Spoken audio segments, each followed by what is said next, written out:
చేస్తున్నావు? ఇది first question. So లెగిసిన విత్ ఇన్ 5 minutes కి కాల్ చేస్తున్నావా? అప్పుడు నీ స్కోర్ 3 వేసుకో నీ పక్కన.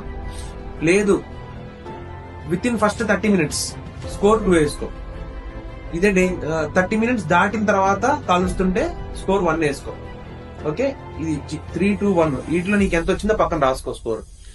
పబ్లిక్ ప్లేసెస్ కి వెళ్ళినప్పుడు నువ్వు స్మోకింగ్ కాల్చకుండా ఉండగలుగుతున్నావా లేదా? లైక్ గుడికో, చర్చ్కో, మసీద్కో వెళ్ళినప్పుడు నువ్వు ఆ రిస్ట్రిక్షన్ నీకు వస్తుందా లేదా?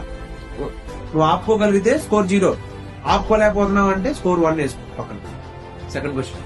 థర్డ్ క్వశ్చన్, స్మోకింగ్ నువ్వు మానేయాలనుకుంటే ఏ సిగరెట్ నువ్వు వదిలేయాలనుకుంటున్నావు? పొద్దున్నే లేవగానే కాల్చే సిగరెట్టా, ఫస్ట్ సిగరెట్టా, లేదా మిగతా సిగరెట్లా?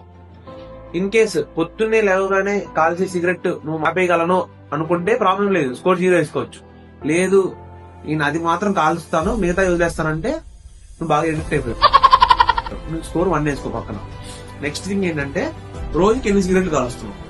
0 నుంచి 10 కాలుస్తే ప్రాబ్లం లేదు. ప్రాబ్లం లేదంటే స్కోర్ 0. ఈ స్కోరింగ్ వరకు 0 వేసుకో. 11 to 20 స్కోర్ 1. 21 నుంచి 30 అంటే 21 నుంచి 30 సిగరెట్లు కాలుస్తుంటే స్కోర్ 3. ఇంకా ఎక్కువ అయితే స్కోర్ 4. అలా స్కోరింగ్ వేసుకో. నెక్స్ట్ థింగ్ ఏంటంటే నువ్వు హాస్పిటల్ బెడ్ మీద ఏదో డిసీజ్ వచ్చి బెడ్ రిడన్ అయిపోయావు, అప్పటికీ కూడా నీకు ఇంకా నాకు సిగరెట్ కాల్చాలి అని నీకు అనిపిస్తుందా? అనిపిస్తే స్కోర్ 1 వేసుకో.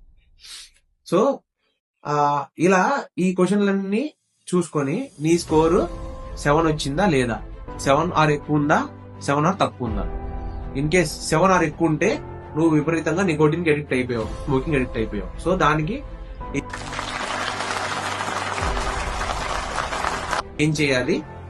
7 కంటే తక్కువ వస్తే ఆడితో పోలిస్తే కొంచెం పర్లా, నువ్వు నీకేం చేయాలి అనేది నెక్స్ట్ పార్ట్ లో చెప్తాను. సో ఈ లోపు నీ స్కోరింగ్ అంతా వేసుకొని ఈ టెస్ట్ వేసుకొని నీకు ఎన్ని మార్కులు వచ్చినా రాసుకొని రెడీగా ఉండు. నెక్స్ట్ పార్ట్ లో 7 కంటే ఎక్కువ వస్తే ఏం చేయాలి, 7 కంటే తక్కువ వస్తే ఏం చేయాలో చెప్తాం. Thank you. ఈ రోజు ఇంతే, ఇంకా సెలవు.